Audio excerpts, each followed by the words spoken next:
சார்பில் சென்னை விருகம்பாக்கம் சட்டமன்ற தொகுதியில் போட்டியிடும் வேட்பாளர் தென் சென்னை தெற்கு மேற்கு மாவட்ட கழக செயலாளர் முன்னாள் சட்டமன்ற உறுப்பினர் விருகை வி.என். ரவி விருகம்பாக்கம் வடக்கு பகுதிக்கு உட்பட்ட 129வது வடக்கு வட்டத்தில் வட்ட கழக செயலாளர் பாசறை எஸ்.பி. குமார் ஏற்பாட்டில் பகுதி கழக செயலாளர் சி.கே. முருகன் முன்னிலையில் தசரதபுரம் பகுதியில் 3ஆம் கட்ட பிரச்சாரத்தில் ஈடுபட்டு பொதுமக்களிடம் இரட்டை இலை சின்னத்திற்கு வாக்கு சேகரித்தார்.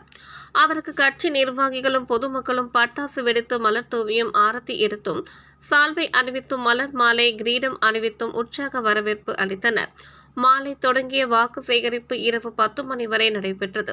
இதில் அதிமுக மாவட்ட பகுதி வட்ட நிர்வாகிகள், பிற அணி நிர்வாகிகள், NDA கூட்டணி கட்சியை சேர்ந்த அம்மா மக்கள் முன்னேற்ற கழக நிர்வாகிகள், பாரதிய ஜனதா கட்சி நிர்வாகிகள், பாட்டாளி மக்கள் கட்சி நிர்வாகிகள், INRB DMA நிர்வாகிகள் மற்றும் பல்வேறு கட்சிகள் அமைப்புகளை சேர்ந்த நிர்வாகிகள், பொதுமக்கள் உள்ளிட்ட பலர் கலந்து கொண்டு இரட்டை இலை சின்னத்திற்கு வாக்கு சேகரிப்பில் ஈடுபட்டனர்.